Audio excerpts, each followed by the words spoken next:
Hey, Peter. Sorry for the delay. No problem. You're running only 5 companies or so. Happy New Year, Elon. Happy New Year. 2024. LFG. Yeah, it feels like the future. It is the future. It is the future. It's going to be awesome. I'm hoping we get a little bit of conversation on some hope and good news for folks on this Spaces. I think people can use it. Okay. So I just simply went on mute when it switched from speaker to co-host. Yeah. So yeah, I was saying, Peter, you are the most optimistic person that I know of by far.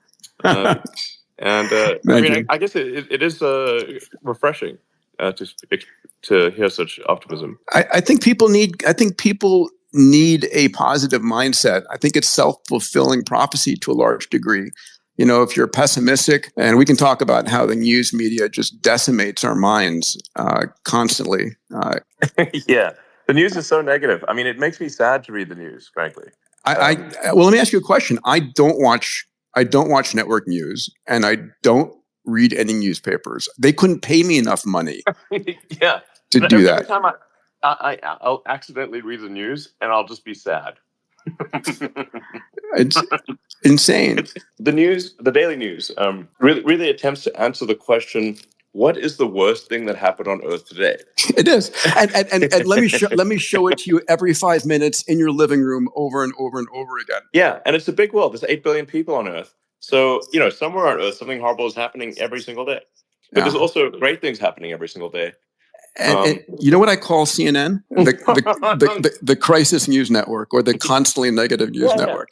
And the problem is they've got to scare you. Otherwise, if they say, hey, it's been a pretty good day overall, violence is an all-time low. Yeah, we've got more access to food, energy, water, healthcare, education on the planet than ever before. I mean, people would just start watching horror movies, I think, instead. Yeah. Yeah, the challenge is it's our neural nets, the wiring of our brains, evolved in a world of constant danger. And so we're sort of just wired for fear and scarcity constantly. Yeah, I think you made this point, maybe others have, which it sort of makes sense as an evolutionary asymmetry, that we would respond more to danger than to reward, in that, like, the consequences of danger could be fatal. Like, it could be like, well, if you go over there, there's a lion that's going to eat you, or some neighboring tribe that's going to kill you, and it's game over. Yeah, your genes are out of the gene pool. Yeah, you're out. Whereas, say, like, news that there's a nice bush with berries over there, it's nice to have. It's optional, but it's in one case you die, in another case you're hungry. But death is worse than hunger, so that's why it's basically anyone who did not respond more to negative news than positive news didn't make it. They were selected against, for sure. That sucked. Yes, I mean, anyone who was complacent about where the lion was got eaten by the lion. and the reality is, the news media has one job: to deliver your eyeballs to their advertisers. And when we pay 10 times more attention to negative news and positive news, that's all we get 24/7. So, I mean, listen, it's inevitable. Yeah, it is. I mean, I do get my news invariably, on my feed on X, but I also get all the great things happening in the world because I can selectively choose to watch that. But when you're watching TV or, in the newspaper, some editor, someplace, or some producer is deciding what gets fed into your mind, and it can really screw with your mindset. Yes, exactly. Yeah.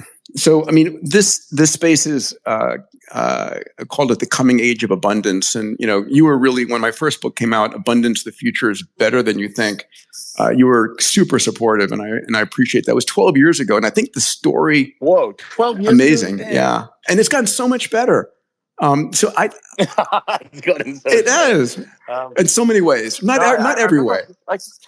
I mean, obviously we go back a ways. I remember when we were at Adeo's party in Brazil. Yes. How long ago was that? I don't know. Like, it was his 40th, or was it his 30th? I don't know. No, it was his 30th. Wow. This was just when SpaceX was. Yeah, it was just when I was forming SpaceX. Yeah, it was 2003. Thereabouts. It was just before the X Prize was won, right? I was trying to convince you not to build rockets. 21 years ago. like you could have a kid that could legally drink by now, or legally have kids. Yeah. Yeah. So 21 years ago. Yeah. So and things are mostly better. I want to give everybody listening a dose of hope and optimism on the abundance side, because the world has gotten better in so many ways. All you hear about is the negative constantly.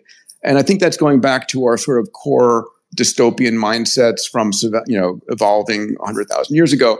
But if we just look at some of the areas, right? So like global extreme poverty, right? I mean, what's a more important metric? Here are the numbers.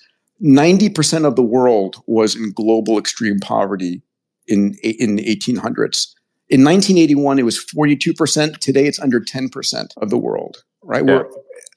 Hunger is actually rare, and it used to be common. Exactly. And another one is obviously one area that you're leading the charge on is energy. We used to kill whales to get whale oil to light our nights. Then we ravaged mountainsides. Then we drilled kilometers into the ground. And what's the figure? It's like 8,000 times more energy hits the surface of the sun, surface of the earth from the sun, than we consume as a species. I mean, what's the rate at which batteries and solar is increasing? It must be massive. Yes, I mean, at Tesla, we've made a couple of presentations. One sort of simplistic, and then one in extreme detail on how to make Earth completely self-sustaining from an energy standpoint, and demonstrating that there is no. If you break down all of the raw materials for a lithium-ion battery and for solar, you can easily make Earth. Not easy. I mean, there's no shortage of materials. It's easy. It's a lot of work, obviously, but there's not like some critical material that we don't have enough of in order to make Earth fully self-sustaining. Even if the only way that you powered all of industry on Earth and all power, including heating and transport electrically, you could do that with solar and lithium-ion batteries and not come anywhere close to depleting the resources of Earth. Yeah. My favorite example there was back in the 1800s. The most precious metal on the planet was aluminum. It was more precious than gold and platinum. And even though the Earth's crust is 8% bauxite, basically aluminum, it was just so energetically difficult. It wasn't that it was scarce; it just wasn't in usable form yet. And that's what technology does. It takes something which is scarce and not usable and makes it usable, right? So exactly. Aluminum oxide is extremely common, but it is a low energy state. Yes. In fact, thermite is just iron oxide, rust, and pure aluminum. And the energy difference between iron oxide and aluminum oxide is so great that it generates incredible and enough heat to melt through steel. So that's what thermite is. Yeah, you do need a lot of energy to turn aluminum oxide into aluminum. But yeah, in World War II, there was a massive scarcity of aluminum for aircraft. Sure. In fact, in Britain, the Mosquito sort of fighter bomber was made of mostly of wood, but it was done with it was basically an early form of composites, but using stiff wood on the outside and light wood and like balsa as a sandwich structure. It's pretty clever, and the whole thing was intended to address the shortage of aluminum. And then we get technology. We get better mechanisms of extracting the aluminum from the aluminum oxide, from the bauxite.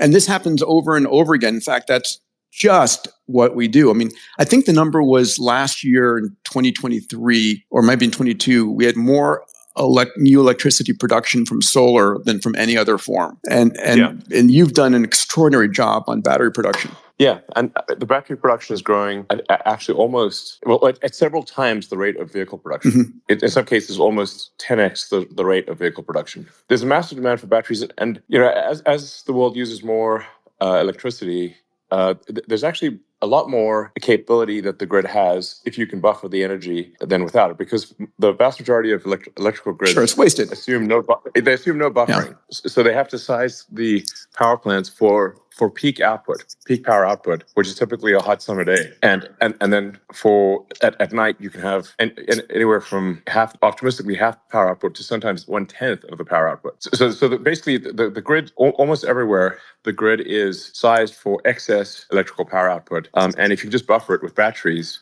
you can increase the output of the grid by 2 or 3 times. I mean, to make the point here on the abundance theme, there is no limitation on energy, right? We are increasing the amount of energy per capita. And there's a direct correlation between the GDP of a nation and its energy production, right? And the direct correlation between health and education and energy. Everything scales as you increase the energy per capita of a nation. It's about another category, communications, another area that you're revolutionizing. I think the number right now, I just was checking it earlier, it's like 6.9 billion smartphone users in 2023, 86%. And that's what I got when I Googled it. I don't know what. It's 6.9. You don't say. Yeah. 6,900 million. 6,900 million. Let's go there. That my 12-year-olds would say the same.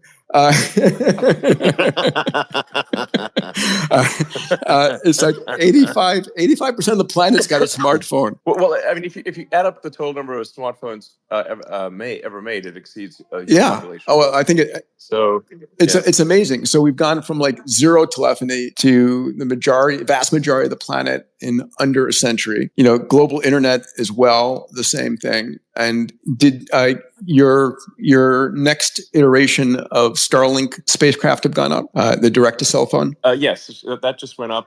We still have to prove that it works and all, but we're confident that even if these early satellites don't work, we're confident from a physics standpoint that it can work. Yeah. It is a challenge because we have to emulate a cell tower on the ground in order for the phones to accept the signal.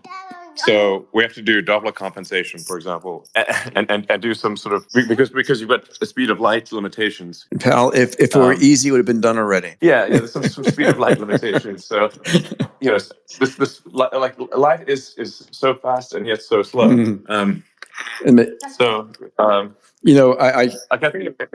a good way to think about light, at least in the space context or for the low Earth orbit context, is it travels about 300 kilometers every millisecond in air or in space, and then around just over 200 kilometers per millisecond in fiber. Another abundance area is health. I hear some kids in the background there. So interestingly enough, child mortality.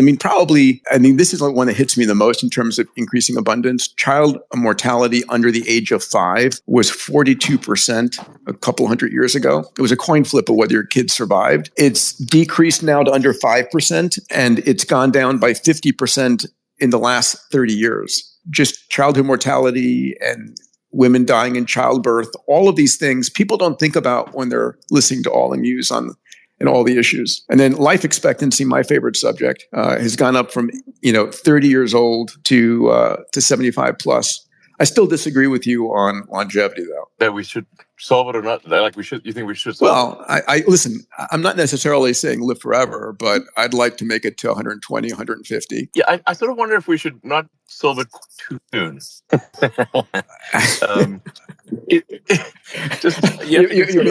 Your presidential elections. Who's going to get life expectancy first?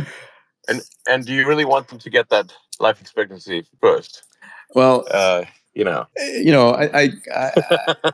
think being able to have the vitality, the cognition, the physical prowess, that you have when you're in your 40s or 50s through the age of 100. That's my goal. I mean, you want to make it to at least 100, don't you? Well, I guess it does depend on whether have dementia. I don't think I'd want to be a burden on society or have dementia and not know what's going on. I'd prefer to be dead. Well, yeah, I think that's for sure. But let's assume that you had all the cognitive power you have today and your physical strength. Is there any reason why you wouldn't want to, have an extended lifespan or health span? Yeah, sure. I think we there's such a strong forcing function for life extension or health span extension that I think we will see advancements in that area, whether I want them to be there or not. And actually, my opinion on the subject is that I think it's actually not that hard to solve, because if you just consider arguments of symmetry, quite helpful. The cells in our body all age at basically almost exactly the same speed. Like I've not seen anyone who has an old left arm and a young right arm. That's correct. I've never seen that, not even once. Yes.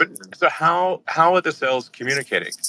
And what is synchronizing their behavior? There's a very clear mechanism for synchronizing aging among the 30 to 40 trillion cells in your body. Like, depending on your body mass, you're typically going to have 30 to 40 trillion cells. That's correct. Keep, yeah. keep in sync. I mean, the other reference proof point is, bowhead whales, one of the largest mammals, can make it to 200 years repeatedly. Greenland sharks can make it to 500 years and have babies at 200 years old.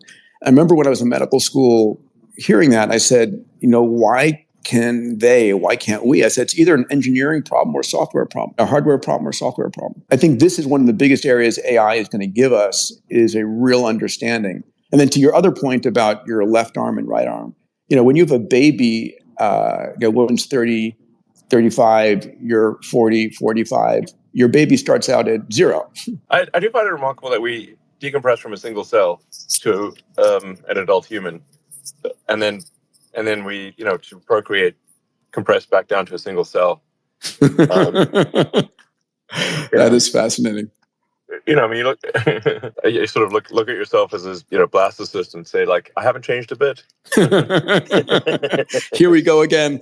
Let's recycle. Yeah. It's like the Big Bang. It's like, right, the Big Crunch. One of the things people argue about on extended health span and increasing the population, getting to 100, 120, 150. And there's a concept called longevity escape velocity, right? That there's going to be a point at which for every year you're alive, science is extending your life for more than a year. And that's an interesting idea to think about, in which case, accidents become really a thing to be concerned about. They concern about overpopulation, and you've hit this multiple times, right? And I saw you tweeting about it, or sorry, you're Xing about it today.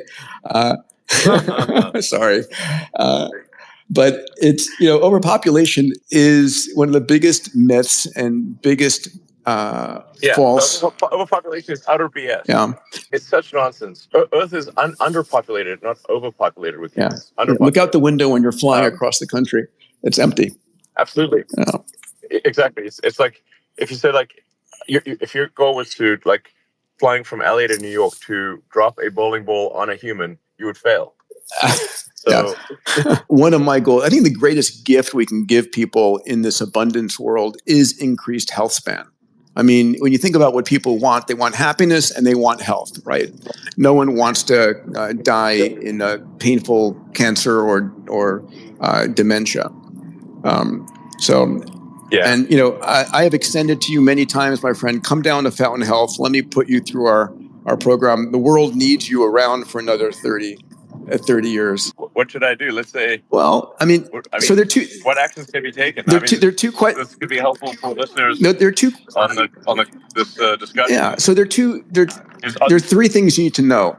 Number one, is there anything going on inside your body that you don't know about? So the body is amazingly good at hiding disease. We found in our seemingly healthy adults, 2% have a cancer they don't know about. 2.5% have an aneurysm. 14.4% either have metabolic disease, coronary disease, neurodegenerative disease, and so your body is incredibly good at hiding disease, right? So you don't actually feel any cancer until stage 3 or stage 4. 70% of all heart attacks have no precedence.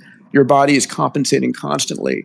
And, for most of us, we know more about what's going inside our cars or our airplanes than we do our bodies. Yeah, I had a question for you. How many sensors are going up on Starship when you're launching? How many sensors are on board that vehicle, rough order of magnitude, getting back data? Well, I guess when you count everything up, there's several thousand sensors. And if I were... there are 33 engines, so they account for the bulk of the sensors. Sure. But you also have stress sensors and looking what's going on in the structures and avionics and communications across all the subsystems. Yes. If I ask you how... 39 engines, including the upper stage. There's several thousand sensors. And way more sensors than our body. Yeah, I was going to say, if I ask you how many sensors do you have in your body? And so we don't look, which is insane, because we do have the technology now to look, to determine, is there anything going on I need to know about? And when's a good time to find out about, like now? Or what's likely to break? What's likely to undergo failure cycles? And then what's the most extraordinary therapeutics available to extend the human lifespan? So, for me, that's a big one. Let me ask you another abundance theme, which is education. Do you think any of our schools today, middle schools or high schools, are preparing any of our kids for the future? None that I know of. Yeah. Well, they might. I mean, there probably are a few schools that are doing it, but probably 99% of schools are not. I mean, schools are very slow to change. There does seem to be a move away from teaching the fundamentals, of writing well and math and history. I'm concerned about the whole woke agenda and ideology permeating through education. Agreed. And actually being destructive to education. Agreed. I mean, how do you think? Do you have any thoughts? I mean, so at the end of the day, I think our best healthcare and our best teachers are going to be AIs, right? That understand everything, and they demonetize and they democratize every aspect. I mean, the AI knows your kid's favorite color, sports star, movie star, what they know, the languages they know, what they did today. I mean, it's a way of giving every child on the planet the best education. I mean, you funded back years ago, if you remember the Global Learning X Prize that we did. We did that we demoed in Tanzania with AIs on tablets. It was the earliest days of AI. Imad Mustaq, was one of the winners of that competition, who went on now to create stability. The challenge is I don't think the educational systems are going to give up that control anytime soon. Sure. Well, if I look at how my kids are educated, they seem to be mostly educated by YouTube and Reddit. Yeah. And X as well, I suppose. But they're constantly on the internet. That seems to be, and I guess a lot of kids these days, TikTok. Unfortunately, yeah. I think the education situation is problematic. Not sure what to do about it. I think ultimately, Khan Academy is one step in the right direction. But I think part of it is getting our educational institutions to first realize they're not preparing kids for the world that's coming. I mean, this hits another point. We are such linear thinkers, right? We're projecting what we have and putting it out 4 or 5 years. I don't think people, let me ask you, do you think people are ready for what the world's going to be like in 2030? No, I don't know what the world's going to be like in 2030. So probably I wouldn't say that I'm necessarily prepared for 2030. We definitely live in the most interesting of times. It's like this, allegedly this Chinese saying that may you live in interesting times is not a good thing. But I mean, I think personally I would like to live in the most interesting of times, and this is the most interesting of times. I also think it's the best time to be alive ever. The only time more exciting than today is tomorrow. I mean, by what measure? Yeah, we have environmental issues, but I think we have the best chance of solving those environmental issues with the technology we have now versus the technology we had 10 years ago. Yeah, I generally think it's, as a general sort of rule of living, it is better to err on the side of being optimistic and wrong than pessimistic and right. If you're going to err one side or the other, better, it's just a higher quality of life to err on the side of being optimistic and risk being wrong than pessimistic. And right. I mean, it's better to be. You'll just enjoy life more. Yeah. Optimism is going to make you happy. There was a study of 14,000 people. It was 14,000 women and 1,500 guys, and it showed that those who had an optimistic mindset lived 14 to 15% longer than those with a pessimistic mindset. I mean, mindset's a powerful thing, and I think undervalued by almost everybody. One of my favorite examples of this was, do you know what the environmental disaster of the 1880s and 1890s was? I'm sure you know. Is this back to Wales? No. It's another form of life. It's the horse manure disaster. The horse shit problem. Yes. Yeah. What is this horse shit? Well, you're right. I mean, New York was basically a horse manure and urine and carcass nightmare. It was terrible. People brought their motive power. I mean, basically, New York not like shit. if you think New York subways are stinky right now, try it when it's just horse piss everywhere. Everywhere. People everywhere. People moved into downtown New York, Detroit, Chicago. They brought their motive power with them, and the articles in the 1880s and 90s and into the 1900s, as you read this, the projection was disaster. it was going to be a disaster because horse manure was like growing. They had like special parking lots for horse shit at the corner of every street. It seems like there's also a challenge because I think if a horse lives, for on the order of 15 years, that means 1/15 of all horses are kicking the bucket every year. So you just got, and so if you got like 300,000 horses, it means you got 20,000 horses dropping dead every year, and then you need a horse to move the horse, the dead horse, or just cover it with horse manure, let it decompose. Yeah, I mean, it's going to be like decomposing horse carcasses throughout major cities. But then like it's like, well, whose dead horse is this? People are probably quick to claim a live horse, but they're not rushing to claim a dead horse. But then innovation came along, and here comes the car, and solves the problem. And I think that's the problem that we keep on forgetting. We forget that we are incredibly innovative at solving problems. That's what humans are amazing at. Yeah. True. On the whale front, I don't know if you know. Back to the whales. It's a whale of a tail. Whale tails. Okay. So a lot of people think that the low point on whale population was in the 1800s because whales were being hunted for whale blubber and whale oil. Yeah, but actually the low point by far was in fact in the mid 20th century because of a bureaucratic error in the Soviet Union. Okay. This I have to hear. They would always have these 5-year plans and quotas for whale tonnage. Now they didn't actually have even whether the whale tonnage was usable tonnage in any way. They just had a quota for whale tonnage, and what they would do in the Soviet Union, so they would just keep increasing the quota of everything every year, every 5 years. So the whale tonnage just got higher and higher and higher. and if you're a captain and you had a high whale tonnage, you'd get a medal and a raise. And if your whale tonnage was low, you'd be sent to the gulag. You get what you incentivize, baby. Yes, incentives matter, and so it just got to absurd levels. And you had Soviet whaling ships like going into U.S. and Australian waters to desperately trying to find whales, and then they would catch the whale, weigh the whale, and then dump the carcass overboard. Oh my God!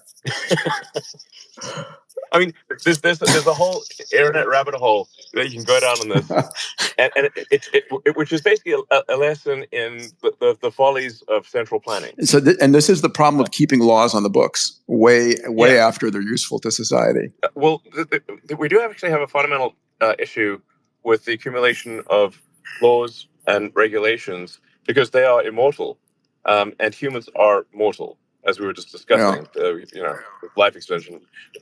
So naturally, every year you're going to have this accumulation of laws and regulations until eventually everything is legal. I mean, everything is illegal. Everything is illegal. Yes, nothing is allowed because you're overlapping laws and regulations, and some of which are in fact contradict each other. So that whether you go left or right, both left and right are illegal. My God. It like SpaceX is. I mean, shame on the DOJ in this respect, in this particular case, where the DOJ, as you may know, is suing SpaceX for hiring only permanent residents and citizens of the U.S. The reason that we did this was because we were told very clearly that if we did not hire permanent residents of the United States, that would constitute a violation of international traffic and arms regulations, ITAR, and the entire executive team of SpaceX and the board would go to prison. Sounds like a good motivation. Yes, and so we were literally told this by the government in very clear terms And you, I mean, you're well aware of ITAR. I am well aware of it. Yes. Yes, it's a nightmare, and we would like to hire. Which, by the way, puts us in a non-competitive world against other nations. Yes, it's pretty bad. Yeah. So then the DOJ, is suing SpaceX for not hiring asylum seekers. Now, an important point here: not asylum those who have been granted asylum, those who are seeking asylum. There's a lot of those. There's a lot of people seeking asylum. Yes. So we're damned if we do, and damned if we don't. So if we hire someone who's not a permanent resident, we're breaking the law. And if we don't hire someone who's not a permanent resident, we're breaking the law. So this is an example of the madness that we're facing. Buddy, I want to compliment you on something and I've known you for long enough to have seen you gone through this, where you have bet everything over and over again. You've bet your entire fortune, gone into debt to do the things that you believe in. And I have a question to ask you, which I've been dying to ask, and I'm going to start making this known. There are so many billionaires on the planet who have tens of billions and hundreds of billions of dollars who are effectively sitting on it and not changing the world, not putting it in, other than for increasing its return, which is not a bad thing. I think the more wealth and free energy there is out there to do things. Can you speak to that? I don't know if you're willing to, but there are a few people like Mark Benioff and Eric Schmidt and yourself top of the list, who invest on making the world a better place, solving global grand challenges. Sorry, I just have some kids and stuff around. No problem. Family noises in the background. Yeah, I mean, I do think that smart people with resources should care about the good of civilization, the future of civilization, even if there is not, even if they're not particularly altruistic, because you cannot exist in absent civilization. If civilization collapses, it's all over. There's like people who've got like these sort of bunkers in like other countries or Hawaii or whatever. And I'm like, listen, do you really think that you're going to make it in an apocalyptic situation? Like they'll come and find you in that bunker, and they'll pry you out and get your stuff. And it's going to suck anyway. So really, smart people with resources, any smart person with resources, they just have some long-term perspective. I mean, listen, it's you and Jeff Bezos right now who've got the biggest long-term perspective. And I'm just curious about, how do you incentivize other people to really help the world accelerate, and make the world a more productive place, right? The best way to become a billionaire is to help a billion people. The world's biggest problems, the world's biggest business opportunities. Well, I guess maybe we should just talk to people more, talking to them, and I think it perhaps just raising conscious awareness the fact that there is no living without civilization. One doesn't actually have to make an altruistic argument. You can actually, make even if it's a purely self-seeking argument, but life would be miserable without civilization. And if you want to know what life is like without civilization, just go try living in the forest naked for a day, and you will be naked and afraid, and quickly realize civilization is awesome. You have to eat bugs and get eaten by bugs. Yeah. And we're so interdependent upon each other to enable the state of technology and capability we have today. I'm curious, is there anything that you think that isn't becoming more abundant out there, or anything that we have an abundance constraint on? I'll just mention, answer that first. Then I want to come and talk about the carbon removal X Prize that you funded. 1 second. We're creating abundance of food, energy, water, healthcare, education. Are we constrained in any way? No, not really. No. I think I agree with you that the future most likely has abundance. We shouldn't be complacent about the future. Complacency and entitlement are not a recipe for success. The most likely outcome is one of abundance of goods and services. That is certainly where we're headed. Yeah. When I saw you last, that's highly likely where we're headed. Very likely. Yeah. When I saw you last, you said, definitely abundance after AGI. And I saw, when you were talking about Optimus, which is awesome, by the way. Let's just start with that. Congratulations. Well, thanks. I mean, Optimus, I need to make sure the Optimus is, doesn't add to civilizational risk, because you don't want like a billion of these things, all with centralized control. Unless what could go wrong? Has anyone made a movie about that? Unless they obey you. Well, I don't think they should obey any one person or organization. Yeah. I think you have to have local control, but it has to be decentralized, because any central control is going to be problematic. Because you just can't be it could be a rogue AI takes. I mean, that's literally a movie. A rogue AI, Terminator, takes over, somehow gains control of the mothership that controls all the Optimus robots or something like that. That is basically it needs to be it needs to be impossible for that to occur. Let me ask you. I always love combining your companies because it's like it's like a Reese's peanut butter cup.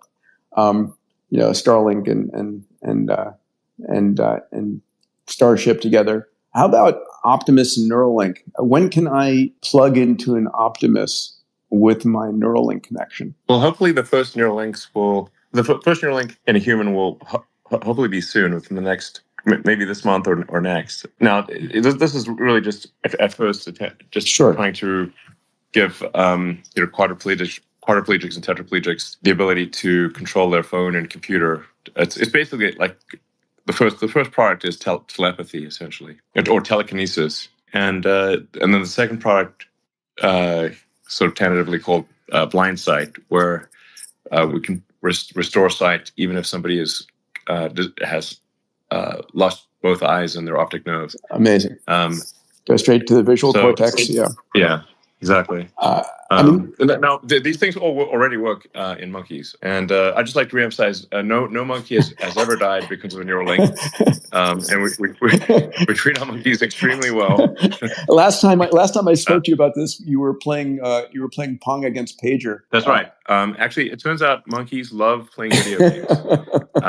They're really just like us. I mean, they love eating snacks and playing video games. I'll tell my 12-year-old boys about that. Yeah, I mean, you see the video of Pager playing, monkey mind pong, just playing pong telepathically. He's not restrained in any way. He's just sitting on the sort of tree branch, drinking smoothies and drinking a smoothie and playing pong. Yeah, he's not held down. In fact, he gets upset when we take his video game away, just like humans, just like our kids. That's awesome. And this stuff, I mean, giving sight to the blind, I mean, it's biblical stuff. And this is, again, coming back to the original, kicking off the new year with a positive mindset, with an abundance mindset, with an exponential mindset, with a moonshot mindset, right? I think, and I hope you agree, I think for entrepreneurs and people listening, the single most important thing we have is our mindset, how we see the world. I mean, would you agree with that? Yeah. I mean, you can choose to be. I mean, happiness is a decision. Largely. There's obviously people that have chemical imbalances, but for most people, the difference between being happy and unhappy is deciding to be happy. Amazing. And I want to take a second for everybody listening to point something out. Elon, it was 2021. I was texting with you, and I said you should fund another X Prize. You funded an X Prize years ago on teaching kids in the middle of Tanzania reading, writing, and arithmetic without any adults, no schools around, just on a tablet they were handed, and the software had to teach them, and it was an amazing success. And then in 21, I asked you if you'd do an X Prize on carbon removal, and you said yes almost instantly, and we launched it 3 months later. It was like the fastest yes to an X Prize launch ever. So thank you for that. I want to give you a quick update on it if I could. You're welcome. Absolutely. Well, I hope the Education X Prize and the Carbon Removal X Prize result in good outcomes. I'm sure we had 6,000 teams enter the Carbon Removal Prize. We have 1,300 active teams in the competition right now as we down select. About 36%, 460 are focused on carbon air capture. 430 are land-related capture. 240 are ocean-related capture. We've given away 20 million of your money already, 5 million to students and 15 million to a million to the top 15 teams. And the finals are coming up in 2 years in Earth Day of 2025. Interestingly enough, the winning team needs to demonstrate megaton level capture that can scale to gigaton level capture. And so just the final competition is going to capture 4 megatons of carbon, which is twice what's being done on an annual basis today. So good progress so far. Great. That's good to hear. Well, as we begin to wrap up, what other thoughts for people on abundance? What other mindset thoughts do you have for folks here? I do think that the birth rate is too low for humans, as I'm always going on about that. Just longevity, baby. I'm solving it with longevity. I'm going to keep people alive longer. Okay, well, and robots and AI. Sure. I mean, it just the current situation is grim. Dramatic. It's grim. Yeah.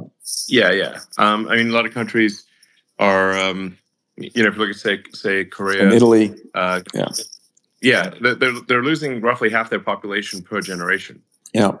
That means 3 generations, they're 1/10 of their current size, and with the 1/10 that remains being very old. Yeah, the numbers for folks, the replacement number is 2.1 children per family on the average, and Europe is at 1.5. Asia dropped from 5.7 in the 1950s to 1.9 today, which is crazy.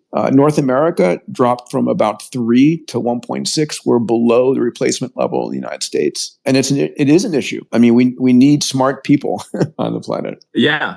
Well, I mean, if we don't make new humans, we won't have humanity. And even with longevity, we'll live longer, but we're not live forever.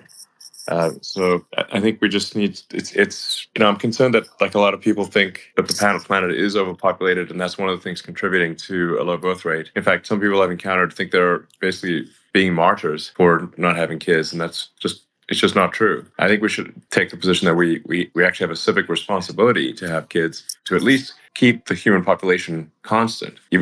Ideally, we should grow it, but we should at least not have population collapse, which is what we currently have. I think people fear the future, and I mean the conversations I've heard is I don't want to bring children into this world; it's too dangerous.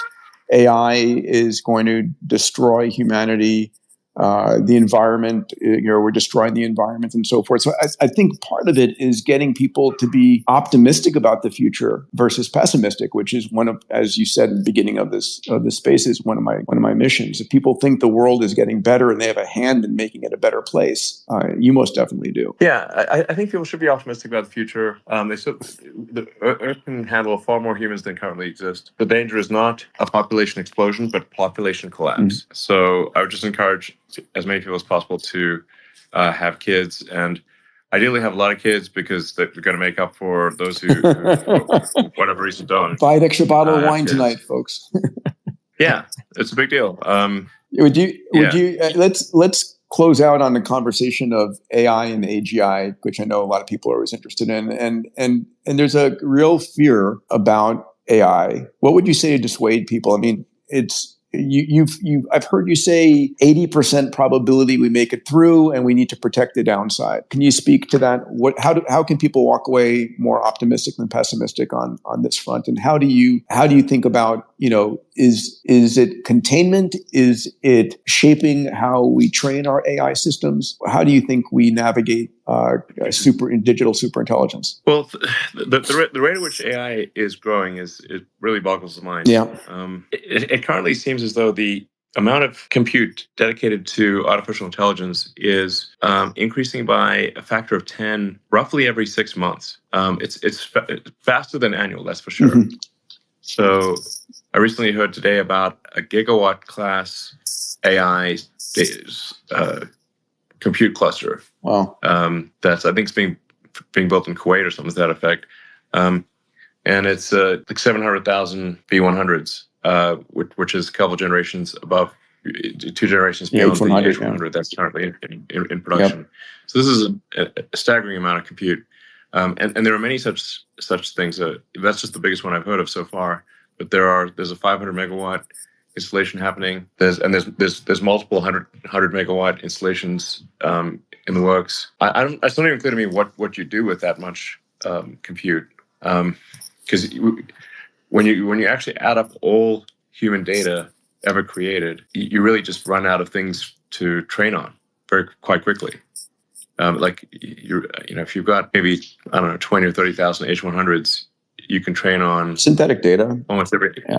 Yeah. You basically have to have synthetic data because for certainly well under 100,000 H100s, you can train on all human data ever created, including video. And it's not just the compute, which is the major scarce resource, but it's also the number of entrepreneurs focusing in this area, the amount of capital that's going into this area, the amount of data available. I mean, it's all increasing and it's all feeding on itself. And it's just, hitting your point about the speed at which it's progressing is I think the word awesome comes to mind, or staggering.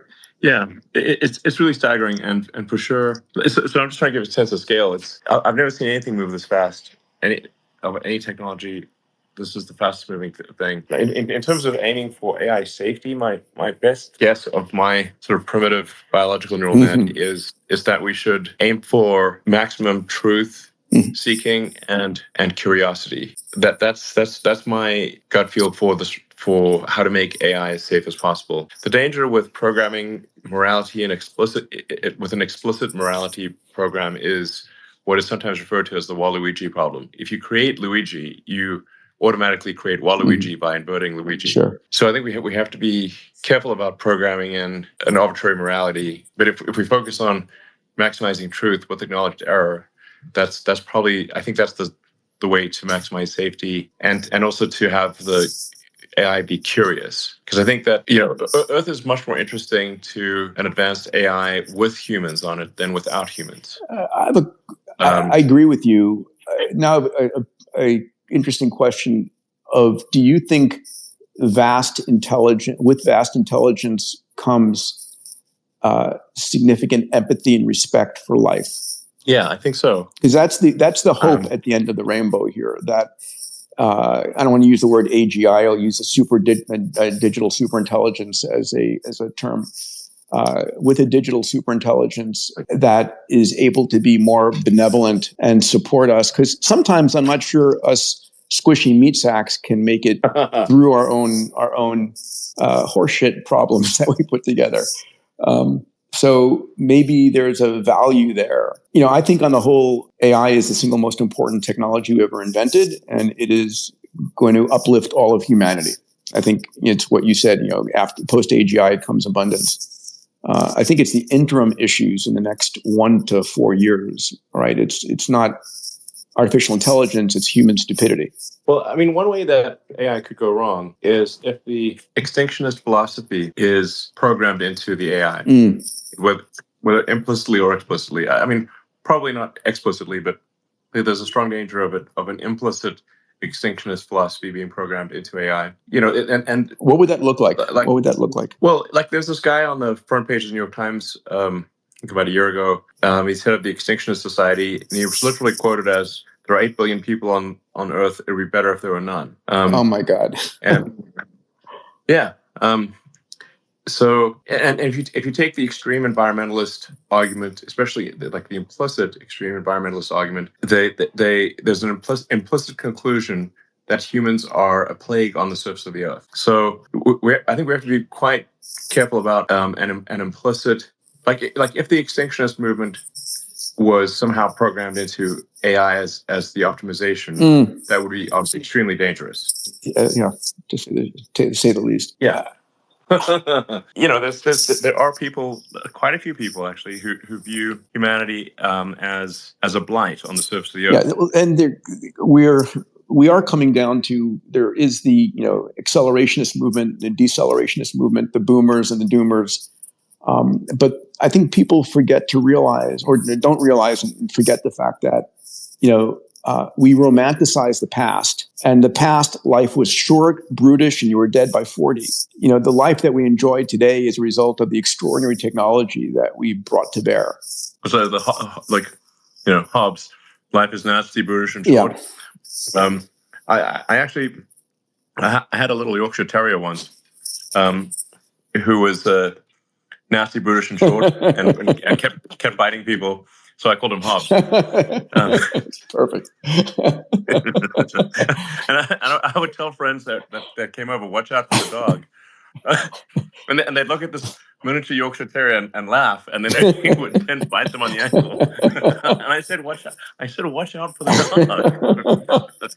dog. That extinctionist meme is the same sort of, you discount it until it starts being a mind virus, in part, as you've called it, and it starts disrupting us. Yeah. If you convince people that we're running out of resources on Earth, that there are too many people in the world, and the only way to survive is to have far fewer people, which a lot of people are believed to be the case. And like I said, if that somehow gets programmed into AI, and that AI becomes the most powerful AI, then we're in deep trouble. Yeah, we need a counterforce to the population bomb. I mean, what an extraordinary disservice to humanity. Oleg's book was terrible, nightmare. Maybe the most anti-human book ever written. Yeah, for sure. But give people hope on the flip side here. Those who are saying, again, going back to, I don't want to bring up my children, because I hear this all the time, and I'm sure you do too, in an age where AI is going to destroy us. So short-term problems, long-term problems, short-term solutions, long-term solutions. You said make it curious, make it maximum truth-seeking, 100%. Mm-hmm. Is it okay to say that we're going to have issues in the short term and we're going to have to deal with them? Or do you there won't be. There will be some issues. I mean, essentially, at this point, no way to stop AI. It is accelerating whether people like it or not. That's why, together with a number of really smart people, we created XAI. Sure.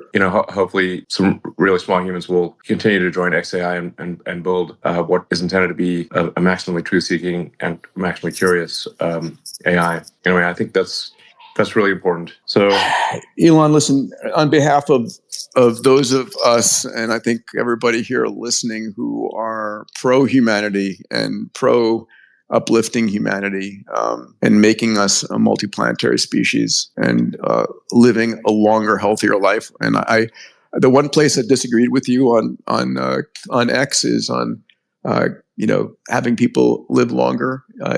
People don't need to die for there to be new ideas. The CEO of Ford and GM didn't have to die for Tesla to come into existence. So I want to just say thank you for all that you're doing and setting a model for other industrialists and entrepreneurs out there to take on and solve big, huge problems. Well, thank you. I would encourage people to be optimistic about the future. Like, err on the side of optimism. You will be happier for it, and as you pointed out, probably live longer. So, and I'm not totally against life extension. I think we want to be. I don't think we want to necessarily have people live forever. Or live for a very long, like thousands of years. I think that would potentially lead to ossification of society. It would, I think, lead to ossification of society. But I mean, solving dementia and curing cancer, I think, are good things, obviously. So I'm not sure we're actually that far apart on the life extension thing. I think we're probably mostly in agreement. We just don't want to have can you live for do you want Kim Jong-un living for 1,000 years? No, but I'd like Elon Musk and Peter Diamandis living for 150 years and a few other 1,000 amazing entrepreneurs out there. Sure. So it's there is a challenge that a lot of people, they really never change their mind. They just die.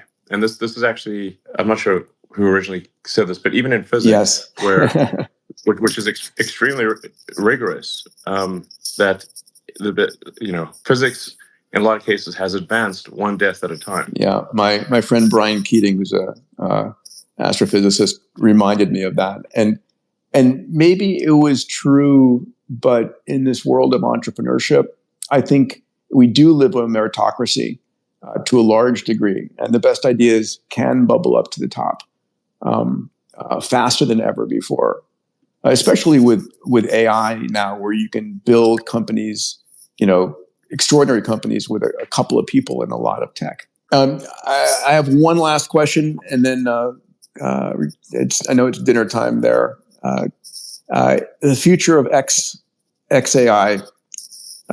What's your vision there, pal? Well, as I was saying, I think the path to AI safety is to build an AI that is maximally truth-seeking, with acknowledged error, that is maximally curious, and I think that is most likely to lead to a good outcome for humanity, because we are much more interesting than not humanity.